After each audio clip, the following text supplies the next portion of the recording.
Police আঙ্কেলের মনে হইতেছে মানে ব্যাগটা পড়ে গেল। না, তাড়াতাড়ি যা উঠাই।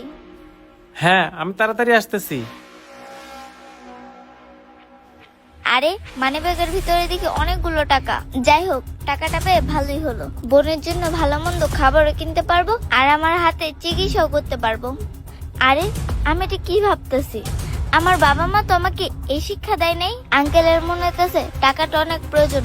আঙ্কেলকে যা টাকাটা দিয়ে আসি। আঙ্কেল, আঙ্কেল, আঙ্কেল, আঙ্কেল, ও হেই তুকাই, ওঠ।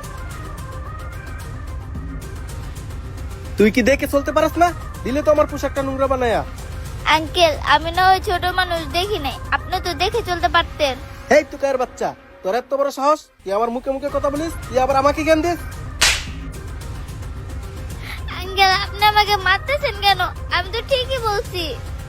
কি রে, তুই আমার মুখের উপর আবার কথা বলতাছিস? দাঁড়া, তোর আরেকটা দিতেছি।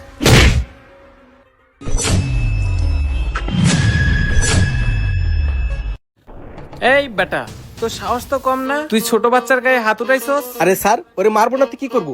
আপনি জানেন ও আমার সাথে কি করছে? ধাক্কা মারে আমার নতুন জামাটা নষ্ট করে লাগছে। এই বেটা, এই গরিব মেয়ের সাথে ধাক্কা লাগছে দেখে তোর জামা নষ্ট হয়ে গেছে। তুই জানোস ও যদি তোর নামে মামলা করে তাহলে তোকে জেলের ভাত খাইতে হবে। আর তুই কি বললি ওর সাথে ধাক্কা লাগার কারণে তোর জামা নষ্ট হয়ে গেছে? তুই একবার এই মেয়েটার দিকে তাকায় দেখতো, এমনিতেই মেয়েটার এক হাত ভাঙা। তোর চেয়ে তো ওরই বেশি ক্ষতি হয়েছে, ও ভাঙা হাতে ব্যথা পাইছে, আর তুই কিনা ওকেই মারলি। মারা তো উচিত ছিল তোকে। সরি স্যার, আমার ভুল হয়ে গেছে। আর মামুনি, তুমি আমাকে মাফ করে দিও, আমি বুঝতে পারি নাই। আচ্ছা ঠিক আছে আঙ্কেল। স্যার, আপনি ওনাকে ছেড়ে দিন। আমাদের মতো গরিবদের এরকম মার খাওয়ার অভ্যাস আছে। ঠিক আছে মামুনি। এই বেটা, শুধুমাত্র এই পিচ্চি মেয়েটার কথাই আজকে আমি তোকে ছেড়ে দিলাম, নাইলে তোকে আমি জেলের ভাত খাওয়াইতাম। যা বেটা, ভাগ। তোকে যদি আর এরকম অন্যায় করতে দেখি তাহলে কিন্তু পরের বার আর ছাড় দিব না, জেলের ভাত খাওয়াই ছাড়বো। কথাটা যেন তোর মনে থাকে। এই মামুনি, তুমি আমাকে পিছন থেকে ডাকতেছিলে কেন?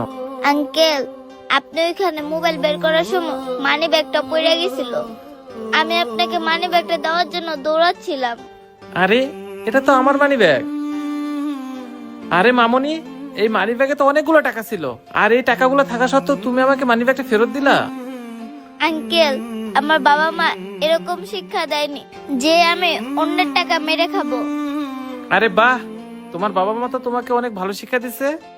ঠিক আছে মামুনি, তুমি এই টাকাটা রাখো।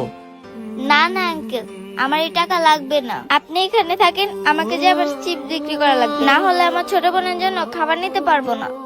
আরে মামুনি, তুমি এই ভাঙ্গা হাত নিয়ে চিপস বিক্রি করতেছো?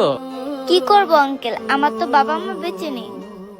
যদি চিপস বিক্রি করতে না পারে তাহলে ওকে আমি খাবার খাওয়াতে পারবো না।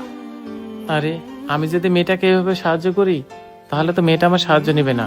যেভাবে হোক মেয়েটাকে আমার সাহায্য করতেই হবে। আচ্ছা মামুনি, তুমি কোথায় চিপস বিক্রি করো? আমাকে নিয়ে চলো তো। ঠিক আছে আঙ্কেল, চলেন। এই যে আঙ্কেল, এখানে। আঙ্কেল, এই চিপস গুলো আমি রাস্তায় ঘুরে ঘুরে বিক্রি করি। আচ্ছা ঠিক আছে মামুনি, আজকে আর তোমার এই চিপস গুলো বিক্রি করতে হবে না, তোমার সবগুলো চিপস আমি নিয়ে নিব। আপনি এই চিপস গুলো নেবেন তাহলে তো ভালোই হয়, আমি আমার ছোট বোনের জন্য খাবার কিনতে পারবো। আচ্ছা ঠিক আছে, তোমার সবগুলো চিপস আমাকে দিয়ে দাও। এই নাও তোমার চিপসের টাকা।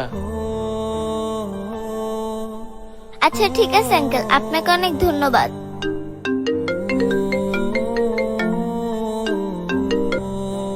হ্যালো।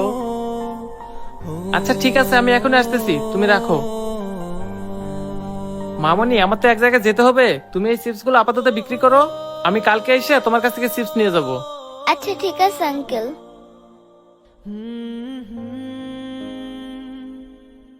আরে এখানে এতগুলো টাকা। আঙ্কেল,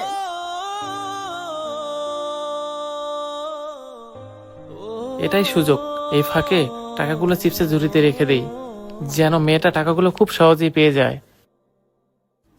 আচ্ছা আমি এখন আসি।